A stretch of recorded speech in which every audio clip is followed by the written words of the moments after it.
Wow, इतनी लाजवाब खुशबू और इतनी अमेजिंग सी लुक। वाओ, गजब हो गया ये तो। पूरे घर में खुशबू भर गई है, पूरा घर महक रहा है। और इतना लाजवाब टेस्ट इसका कि पड़ोसी भी पूछ रहे हैं कि क्या बन रहा है आज। आज आपके घर में कुछ स्पेशल बन रहा है और क्या बन रहा है। तो इतनी लाजवाब खुशबू और इतनी अमेजिंग सा टेस्ट इसका और लुक देखिए। तो फिर चलिए द कुकबुक के किचन में आज फटाफट से बनाते हैं। घर में रखी हुई चीज़ से फटाफट से ये रेसिपी तैयार करते हैं। एक बार खाएंगे तो फिर बार बार इसी को बनाएंगे। यहाँ मैं प्याज लेने गई थी तो वहाँ उसमें कुछ छोटी छोटी प्याज आ गई। मैंने कहा चलो आज प्याज की सब्ज़ी बनाते हैं। देखिए यहाँ मैंने छोटी छोटी प्याज ली हुई है।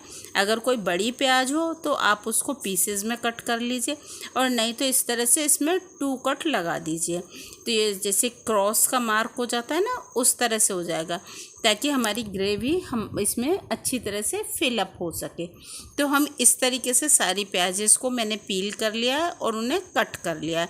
अब यहाँ एक चटाकेदार मसाला बना रहे हैं। 8-10 कली लहसुन की लिए, 2 हरी मिर्च आप अपने हिसाब से एडजस्ट कर लीजिएगा, और 3 टमाटर। इसका हम बहुत ही बढ़िया सा पेस्ट बना ले रहे हैं, एकदम फाइन पेस्ट। देख लीजिए पेस्ट तैयार है। इसमें हमें पानी बिल्कुल नहीं डालना है, गलती से भी पानी मत डालिएगा, क्योंकि हमें इसे इसी तरह रखना है। यहाँ हमें 2 स्पून ऑयल लिया हुआ है मैंने यहाँ एक पैन में, और उसमें यहाँ मैंने आधा स्पून राई लिए, और यहाँ सब टीस्पून लिया हुआ है, और ये सौंफ ली हुई है आधा स्पून, और आधा स्पून जीरा लिया हुआ है। आप यहाँ पंचफोड़न का भी यूज़ कर सकते हैं। मैंने ये 3 डाले। इनको हमको जलाना नहीं है, हल्का सा क्रैकल करना है बस, बहुत हल्का सा, इनका कलर चेंज ना होने पाए बस। देखिए अब हम इसमें अपनी प्याज डाल देंगे और उनको अच्छी तरह से फ्राई कर लेंगे।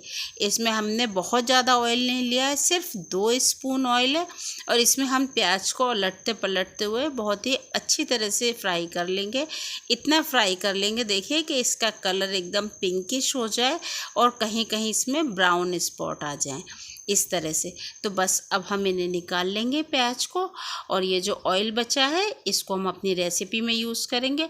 यहाँ मैंने क्रश किया हुआ कोरिएंडर सीड्स डालें, साबुत धनिया आता है ना, वो क्रश करके डाला, और ये कसूरी मेथी, इसे हमें जलाना नहीं है। इसमें फटाफट से हमने वो पेस्ट डाल देना है जो हमने लहसुन हरी मिर्च टमाटर का बनाया था ना, वो पेस्ट फटाफट से डाल के उसको अच्छी तरह से हमें यहाँ फ्राई कर लेना है। पेस्ट अच्छी तरह से कुक होना चाहिए। देखिए ऑयल रिलीज़ कर दिया है और टमाटर हमारे बहुत अच्छी तरह से कुक हो चुके हैं। तो चलिए अब हम इसमें कुछ मसाले ऐड कर लेते हैं। यहाँ मैंने हल्दी डाली है, सब 1 टीस्पून है, तो यहाँ हल्दी डाली हुई है। ये मैंने किचन किंग मसाला डाला हुआ है 1 टीस्पून, ये चाट मसाला है। अगर आपको किचन किंग मसाले की रेसिपी चाहिए तो मुझे कमेंट कीजिएगा। ये रोस्टेड जीरा पाउडर है, और ये आगे मैं यहाँ कश्मीरी लाल मिर्च डाल रही हूँ, क्योंकि हमने वहाँ 2 हरी मिर्च डाल दी थी। अगर आपको मिर्च और चाहिए तो आप यहाँ लाल मिर्च भी डाल सकते हैं। ये तो मैंने कलर के लिए डाली है। देखिए कितनी अच्छी तरह से कुक हो गया है हमारा मसाला। टमाटर और मसाले के साथ में कितनी अच्छी तरह से कुक हो गए, मसाला भी फूल गया है और ऑयल रिलीज़ कर दिया। अब इस स्टेज पर इसमें हम 1 कप फ्रेश दही डालेंगे। तो दही डालते टाइम या तो गैस को आप ऑफ कर दीजिए या फटाफट से उसको चलाइए। लो फ्लेम पे ज़रूर कर दीजिए और उसको कंटिन्यू फटाफट से चलाते जाइए, नहीं तो दही के फटने का चांस होता है। आप यहाँ दही की जगह टेट्रा पैक वाली क्रीम भी यूज़ कर सकते हैं, और जो दूध की मलाई होती है वो भी यूज़ कर सकते हैं, और नहीं तो दूध भी यूज़ कर सकते हैं। जो भी आपको अवेलेबल हो, बहुत सारे ऑप्शंस दिए हैं, आपको जो अवेलेबल हो, जो कंफर्टेबल हो वो डाल दीजिए। देखिए यहाँ ऑयल रिलीज़ कर दिया है, बहुत अच्छी तरह से दही भी पक गया है। अब हम इसमें प्याज डाल देंगे। देखिए प्याज ट्रांसफ़र कर दिए और इनको अच्छी तरह से हमें कुक कर लेना है 4 से 5 मिनट तक।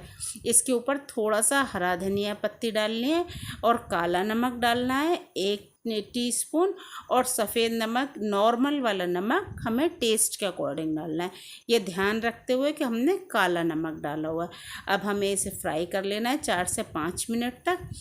इसी तरह पका लेना है, क्योंकि ये मिक्स ना हो, अलग अलग दिखती रहे हमारी प्याज, ये मिक्स ना हो। अब देखिए ये बिल्कुल तैयार है। अब इस पे धनिया पत्ती से डालेंगे, और यहाँ मैंने सफ़ेद तिल से इसे गार्निश किया हुआ है। आप जिससे चाहें उससे गार्निश करें। देखिए लग रही है ना कमाल की सब्जी। ऐसी सब्जी मिल जाए वाह, तो 2 की जगह 4 रोटी तो आप खा ही लेंगे ना, पक्की बात है ये तो, कि 4 रोटी तो खा ही लेंगे। इतनी कमाल की सब्ज़ी बनी है ये, इतनी टेस्टी और इतनी कमाल कि आप इसे एक बार बनाएंगे तो बार बार इसे बनाना पसंद करेंगे। और देखिए ग्रेवी हमारी कितनी अच्छी तरह से फिल हो चुकी है, इसीलिए कट लगाए थे हमने, और ग्रेवी भी कितनी कमाल की है। अगर अभी तक वीडियो को आपने लाइक नहीं किया है तो वीडियो को लाइक कर दीजिए, और मेरे चैनल द कुक बुक को सब्सक्राइब नहीं किया है तो प्लीज़ प्लीज़ प्लीज़ सब्सक्राइब कर दीजिए। कल फिर मिलते हैं। Thank you.